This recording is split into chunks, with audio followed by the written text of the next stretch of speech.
In a world where global trade defines the balance of power, tensions have reached a boiling point. The United States, led by Donald Trump, has turned the heat up, slapping a staggering 50% tariff on Indian goods.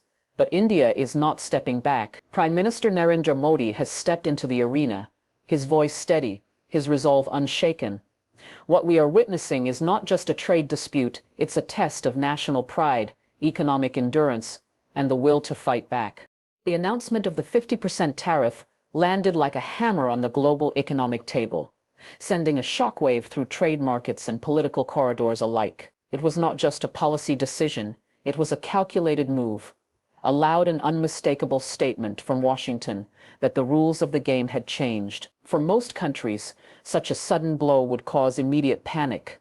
Currencies would wobble, investors would flee, and leaders would scramble to soften the damage. But for India, this moment carried a different energy. It wasn't simply a hit to its exports. It was a direct test of its resilience, its strategic nerve, and its willingness to fight for its place in the world economy. The markets reacted in seconds. Stock tickers flashed red, analysts rushed to calculate losses, and headlines began to predict a looming slowdown in bilateral trade. But under the surface, something far more powerful was stirring. The shock of the tariffs awakened a deep national instinct, the instinct to push back, to adapt, and to refuse surrender. This wasn't the first time India had faced an external challenge designed to shake its confidence. History had shown, time and again, that when the pressure mounts, India's true strength emerges. For Indian exporters, the 50% figure wasn't just a number, it was a new reality. Companies knew that margins would be squeezed, supply chains would need to be recalibrated, and strategies would have to change overnight. But rather than folding under the weight of this decision, many began to think differently. Could they find alternative markets? Could they tap into domestic demand more aggressively? Could innovation offset the blow? These questions, born in the heat of crisis, started shaping the early responses of India's business community.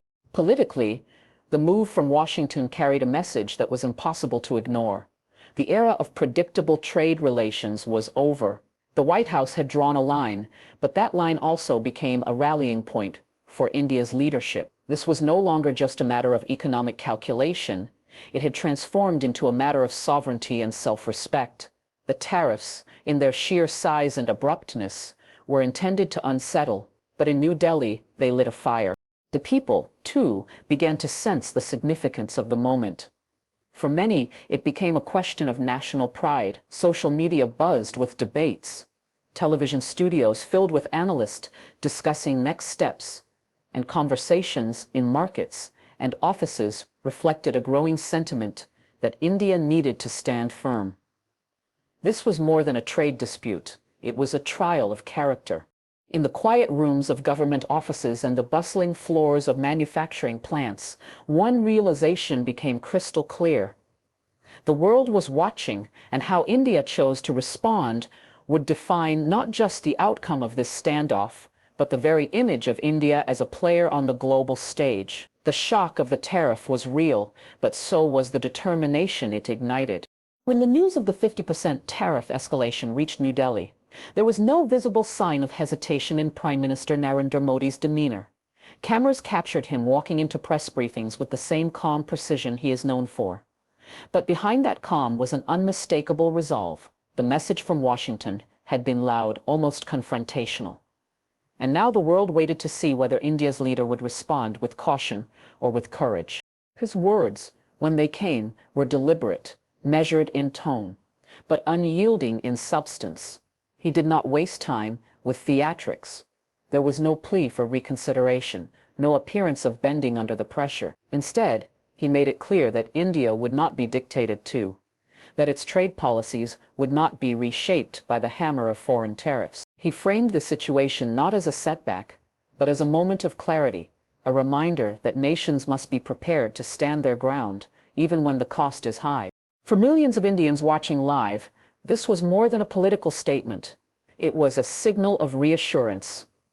In his voice, they heard the confidence of a leader who believed in the country's ability to endure and adapt. The tariff may have been designed to weaken India's position, but Modi's response flipped the narrative, Rather than appearing defensive, India was now projecting defiance. Behind the scenes, his government moved quickly. Meetings were called with trade officials, industry leaders, and economic strategists. Options for countermeasures were laid out on the table. There were discussions about imposing reciprocal tariffs, diversifying export markets, and accelerating domestic manufacturing programs. The aim was clear: to ensure that India's economy would not just survive this hit, but emerge from it with greater independence and strength. This posture resonated globally. In diplomatic circles, analysts noted that India's refusal to bow under pressure could inspire other nations facing similar tactics. Modi's approach wasn't reckless defiance.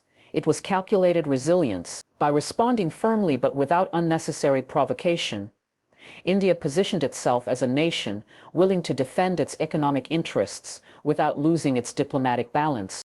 What made his stance even more compelling was that it wasn't wrapped in empty bravado. He spoke directly about the challenges ahead, acknowledging that there would be disruptions and short-term pain. But in the same breath, he reminded his audience that no nation has risen to greatness without enduring trials. "We have faced storms before," his tone seemed to say, "and each time we have come out stronger." For the business community, this was a call to action. It was an invitation to innovate, to find ways to navigate the new tariff landscape. For ordinary citizens, it was a rallying cry, an assurance that their leader was not going to quietly accept a position of disadvantage. In that moment, India was not just reacting to a policy change from Washington. It was declaring for all the world to hear that its future would be written in New Delhi, not dictated from afar. Across the vast stretches of India, from the skyscraper-lined avenues of Mumbai to the crowded markets of Delhi, from the tech parks of Bengaluru to the small towns nestled in the countryside, the news of the 50% tariff became more than a headline. It became a shared moment, a collective challenge. People understood that while governments may lead negotiations, the real burden and the real resilience would be carried by the nation as a whole. And in that understanding, a powerful sense of unity began to take shape. In boardrooms, CEOs gathered their teams. They didn't just discuss the losses. They talked strategy. Could their products be redirected to emerging markets in Africa, Southeast Asia, or the Middle East? Could they innovate in design and production to make goods competitive, even under the weight of tariffs? The answers were not immediate, but the mindset was clear: adapt, don't surrender. For India's entrepreneurs and industrialists, this was a moment to prove that they could thrive in adversity. On the factory floors, workers felt the ripple of uncertainty. Orders might slow, margins might shrink, and shifts might change.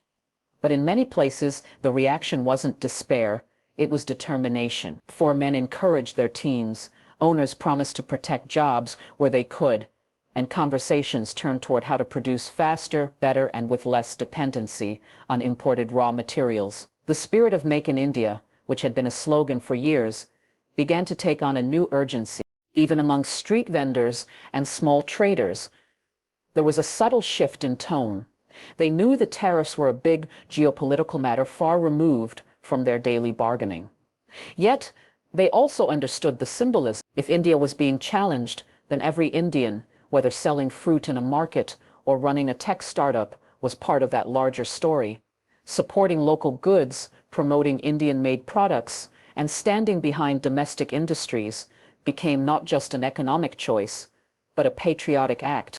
The media picked up on this energy.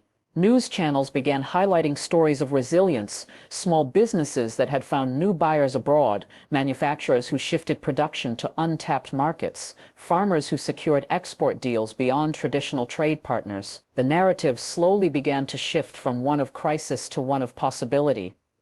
India was not shrinking from the challenge, it was mobilizing against it. Students in universities debated the broader meaning of economic sovereignty. Activists saw an opportunity to push for greater investment in rural industry and sustainable production. Social media campaigns promoting Indian brands started trending, turning consumer choices into statements of national pride. In every layer of society, from the top floor of corporate towers to the narrow lanes of rural towns, the same pulse was felt. India would face this together. There was no illusion that the road ahead would be easy. But there was also no doubt that the country's strength came from its people's ability to rally when it mattered most. The tariff might have been designed to divide and pressure, but instead it was uniting and empowering.